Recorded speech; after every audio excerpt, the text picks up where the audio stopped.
म्हटलं होतं की दिल बहलाने के लिए ख्याल अच्छा है गालिब.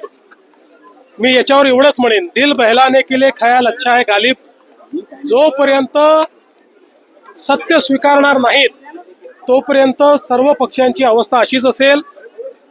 पहिल्यांदा लक्षात यांनी घेतलं पाहिजे, मोदीजी जिंकल्यात 2014ला. 2014ला महाराष्ट्रातही काँग्रेसचं राज्य होतं, देशातही काँग्रेसचं राज्य होतं, 15-15 वर्षापासून होतं.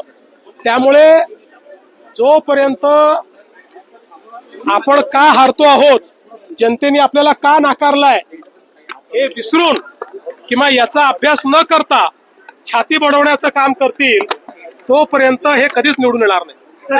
लाडक्या बहिणीमध्ये 26 लाख लोकांनी गैरफायदा घेतलेला, अनेक म्हणजे मुंबई असो पुणे असो अनेक मोठ्या शहरांमध्ये याचा लाभ आहे. त्या संदर्भात आता आमची चौकशी चाललेली आहे.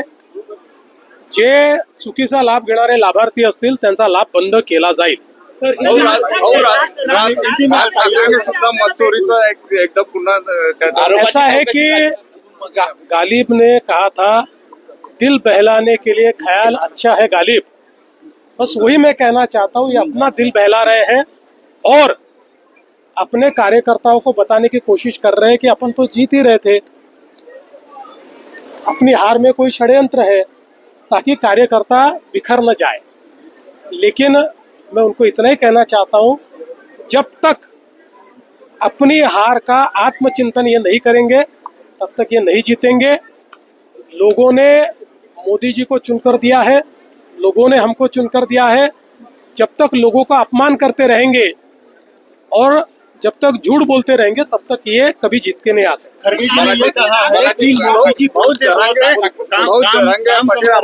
मनमोहन जी जो काम करते थे बोलते कम थे. क्या खड़गे जी ने कहा है मोदी जी बोलते बहुत है, काम कम करते हैं. अरे खड़गे जी का वगैरह मुझे क्यों पूछते हो? खड़गे जी बहुत चीजें बोलते रहते हैं, थोड़ी गंभीरता से लेते हैं हम लोग. गंभीरता से लेने वाले लोग थोड़ी है ये. राज ठाकरे आपल्याला वारंवार भेटतात, मग तिथे ठाकरे बंधूंचे ऍक्च्युअली हे सुरू का आहे राजकारण ते लोक लोकांना भ्रमित होण्याचं कारण नाही.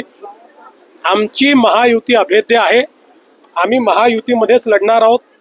आम्हाला कोण भेटतं याच्यावरनं युत्या ठरत नसतात, कोण भेटतं याच्यावरनं राजकारण होत नसतं.